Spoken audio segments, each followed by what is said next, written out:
আমরা চাই আমাদের শান্তিপূর্ণ সহাবস্থান কর্মসূচিতে গতকালের কর্মসূচিতে পুলিশ আমাদেরকে গণহারে পিটিয়েছে এবং আপনারা অবশ্যই জানেন আমাদের প্রায় ২ শতাধিক সহকারী শিক্ষক আহত হয়েছে। আমি নিজেও পায়ে এখানে ব্যথা পেয়েছি।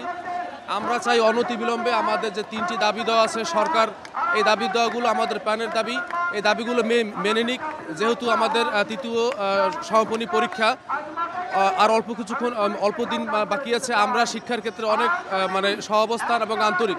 আমরা চাই আমাদের দাবি মেনে নিলে আমরা অতি দ্রুত আমাদের স্কুলে আমরা ফিরে যাব এবং আমরা আবার নতুনভাবে আমরা পাঠদান করব। গতকালকে যে ঘটনা ঘটেছে তার জন্য আমরা তীব্র নিন্দা জানাই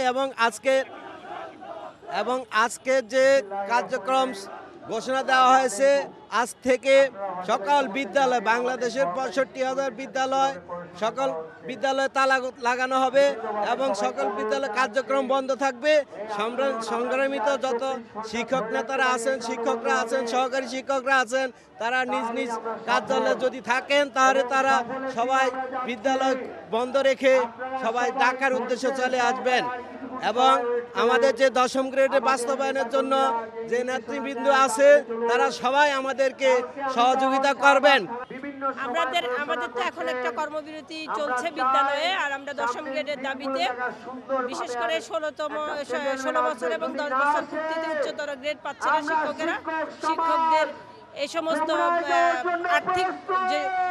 আর্থিক সংগতি আর্থিকভাবে শিক্ষকেরা অনেকভাবে ক্ষতিগ্রস্ত হচ্ছে।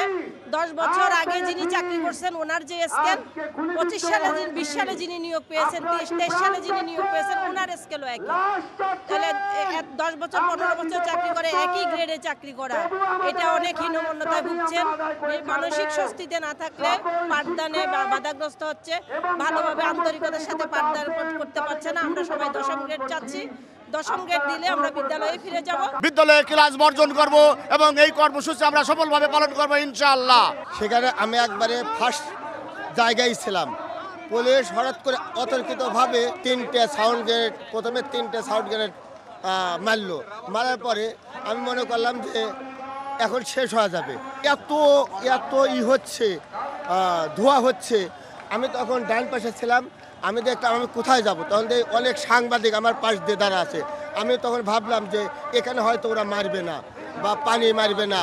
তখন আমি ওইখানে দাঁড়াছিলাম, স্ট্যান্ড একবার সমাপ্ত হওয়ার পর পর্যন্ত আমার মাহবুব স্যারকে ধরে নিয়ে গেল, আমার লিপি ম্যাডাম, ওরা কত পুলিশ মিলে ওদেরকে মাটিতে টানিয়ে নিচ্ছে।